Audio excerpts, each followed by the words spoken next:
Good morning, everybody. Hey, welcome to Christmas week, right? It's Monday. What is it? The 21st, I guess, today. I have to look at my calendar to see. But glad you joined us today. We've got some things to talk about. I know you see the background in the back. I'm not really at the ocean, but hey, I'm in a new room and I don't have the background all fixed up yet. So I thought you'd rather see this than a blank wall. So, hey, but we're working on that. And hopefully by next week or the first of the year, we will have all that up and running and ready to go. So looking forward to that. But today we're talking with Dave again. Today we're going to find out what's happening in the marketplace. And I got to tell you, they passed the bill, but the markets aren't happy this morning. We'll talk about why that may be the case. But hang tight, and Dave will be up next, and we'll talk about the finances. 5.5 the Light FM. It's morning, Dave. We're at 8:40 now. That's 20 before 9 and 65 degrees. When I came in this morning, it was 67. Now it's 65. That's why I've been telling you, if we're darned lucky, we'll see 70 today. Time to check in on your money and see what the world did with your IRA and 401k over the weekend. Until this morning, it wasn't half bad. Now it's kind of looking on the greasy side. Let's head downtown and see why. Statler Financial Services is our sponsor, and Phillip Statler's on the phone with us. Phillip, good morning. How are you anyway? Hey, good morning, Dave. Doing well today. I hope you are too as we head into this week of Christmas. That's right, and a Merry Christmas to everybody that's blowing this town early. We hope you're not getting onto a cigar tube full of other people with infections, but we do hope you have a blessed and a happy holiday season. And if folks aren't going to be here for tomorrow and Wednesday, well, we'll get along without you, but we will miss you. Fair enough? Fair enough, man. That's the truth. That's the way it is, and we will miss you. And but we do want to wish everybody a Merry Christmas. That's for sure. Absolutely. Backing up to Friday on Wall Street, we were all concerned about whether or not the Fed was going to do anything and worried about whether or not Congress would actually succeed in getting a stimulus bill out, and that ended up ending up with a down day. Dow was off 134 points. NASDAQ was down 9. Standard & Poor's was down 13 at the end of the day on Friday. Over the weekend, it became certain, yes, today we will have a stimulus bill, which I kind of figured meant I was going to open up my web browser this morning and have nothing but good news and all kinds of green ink, but then Europe gets in the way and England discovers a new coronavirus out there, and that certainly isn't helping us any, is it? It sure isn't, Dave. Yeah, I'm like you, man. I was expecting when I read the article that everything would be rosy this morning, but that is the exact opposite of what we're finding today because of this new strain of the virus over in the UK.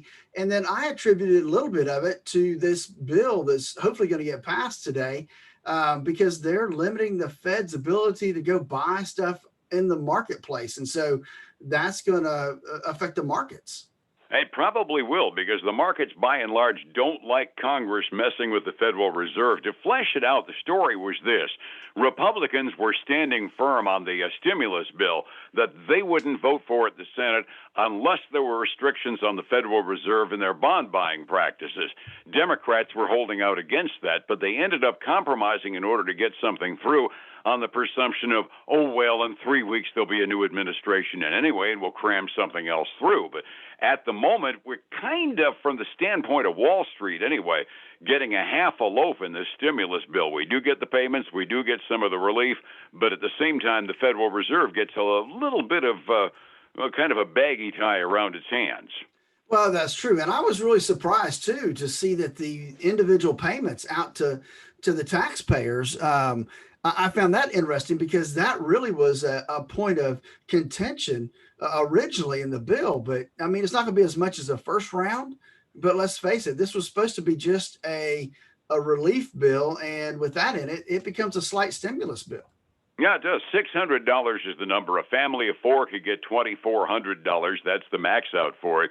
A single guy like me will get a $600 check, assuming you don't earn so much money that it goes down. There are some income taps on it, but at the very least, there will be money going out, and there will be relief going to state and local governments to make up their shortfall from sales taxes and other income during the pandemic. So, as I said, it was a legitimate half a loaf, but it was only half a loaf when the when the Congress starts messing around with the Fed, because that's one of the hallmarks of the financial system. Our Federal Reserve does tend to be very autonomous, and it's not very often the political branches of government start trying to dictate monetary policy. Well, that's true. And so now they've struck a chord with the Fed, and I'm sure that's not making Powell very happy. Probably not, even though, and for the sake of just going for balance, Powell was saying he really didn't want to do all this junk, but he was doing the extra stuff, all of the bond buying and all the extra stuff, because Congress was doing nothing. Well, now Congress is doing something. Maybe Powell will say, okay, fine, I can sit on my hands for 3 weeks and see what happens. We'll see. That's going to be interesting because when you look at the overall, I mean, I'm happy the bill's only $900 billion, but that's nothing close to what the House wanted. So I think we got more rounds coming, and that's going to be interesting to see how that affects our economy. Oh, yeah. The other side of the fence, because it always causes upset when this happens, they passed a 24-hour extension to keep the government afloat for one more day, and part of the vote today is an extension of the spending authority to allow the government to stay open, and that always causes seismograph results in the stock market when we play chicken with the federal government. Well, and the other thing, you got Tesla that got added on Friday's close. I saw they're going to be about 1.7% of the S&P 500. Wow.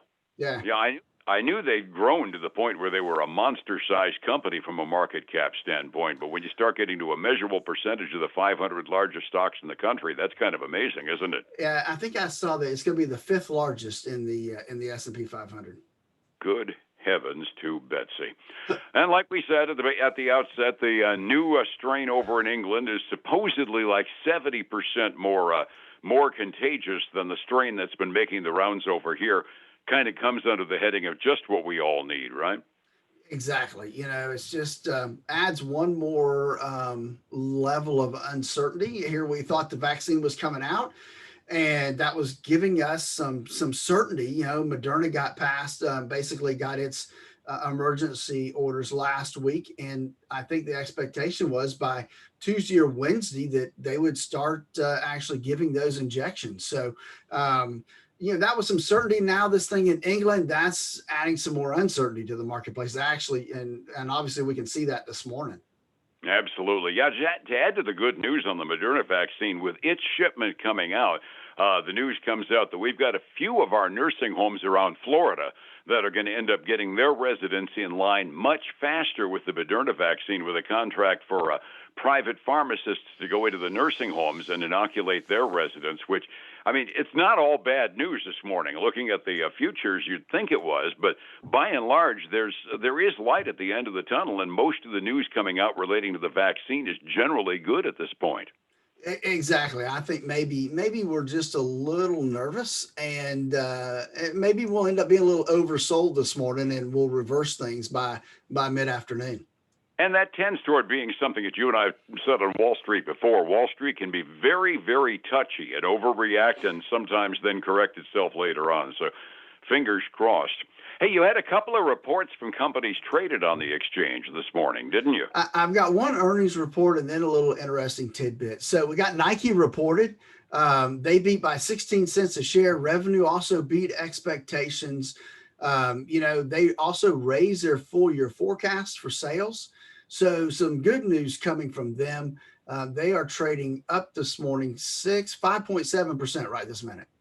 Cool. That's good to have some good news this morning. The tidbit you mentioned. So the tidbit comes out when it comes to banking. I don't know if you remember, but when the coronavirus kind of hit, the Fed came in and said, I think it was the Fed came in and said, look, banks, you cannot buy back your own stock.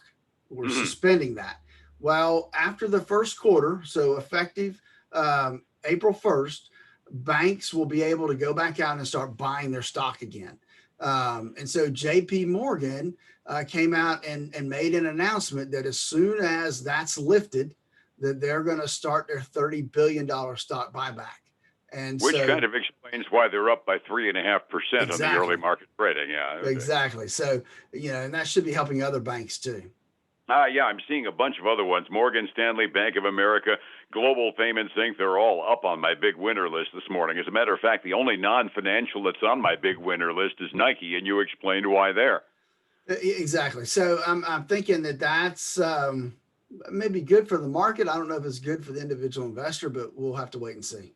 Yeah, one thing that is good for the individual investor is the fact that was appended to a new stress test they ran on the big banks last week, and the Fed says that the banks are in good enough shape so they can let them do stuff like that. So the result may or may not be good. Leave that to politics, but at the very least, the stress test indicated that the banking system is not in deep trouble, and that's good news. And that is good news. You're right. That is absolutely good news. Absolutely. So we're looking at a down day on Friday. We all expected a good day today, and it doesn't look like we're going to get it so far anyway. 45 minutes early. What's happening, Phillip? Right now we've got everything, almost everything in red this morning. All the indexes in terms of stock indexes. The Dow is down almost 1.5%. The S&P 500 is down 1.6%, and the Nasdaq's down 1.1%. So some pretty big numbers in the down column. The only little bit of green I have, Dave, is silver. Silver's up 0.75%. That about $26.25 an ounce right now. We've got gold is basically flat. Crude oil's down 3.8% to $47.35 a barrel right now. Must have been a run-up over the weekend because memory serves that's not too terribly far off where we were on Thursday and Friday. Well, that's true. I think you're right. I think it might be. I think we're relatively stable just with the intraday trading going on. World markets kind of reflect what happened to our futures. Asian Rim markets were off by a little at the 6 a.m. close this morning. European markets are responding both to their coronavirus issues and our futures. Great Britain's having a major sell-off. They're down by 2.7%. Germany's even worse. They're looking at a 3% sell-off midway through their day. Let's hope the overreaction ends soon, though, Phillip, but this kind of is one of those poster child moments for why volatility is something somebody with a retirement account wants to be able to control. How do I find you to control it? Okay, then give us a call at 863-382-0037. Remember, risk is the only thing that you can control in your portfolio. That's why we developed our financial x-ray. Again, give us a call, 863-382-0037. Then join us this weekend for the Statler Financial Radio Show, 6 a.m. and noon on Saturday, 10 a.m. Sunday morning on Highlands News Talk, 730. All righty, and then back here again tomorrow morning. Phillip, thank you so much. We'll see you tomorrow. All right, man. You have a great day. Appreciate it. It's 105.7 Light FM and Statler Financial Services, Phillip Statler. If you owe $26.5 trillion and you didn't have the money to pay it off... Well, you talk about a basic overreactive panic. Yeah, definitely. It's going to be interesting to see how the day progresses today, because I cannot believe, based upon one weird virus occurrence over in Great Britain causing a 500-odd point drop in the Dow. I just can't relate. No. It's Take care, my friend. I'll see you tomorrow. All right, talk to you later. Be well. Right, bye-bye.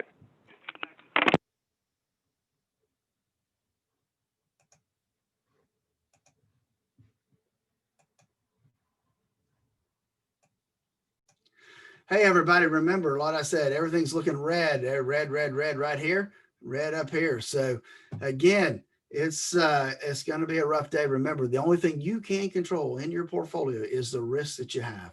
That's why we developed the financial x-ray. Give us a call to schedule your financial x-ray, 863-382-0037. Or you can go to my website, statlerfinancial.com. We've got a link to our calendar there where you can schedule a time that's convenient for you. Have a great day. I look forward to speaking to you again tomorrow.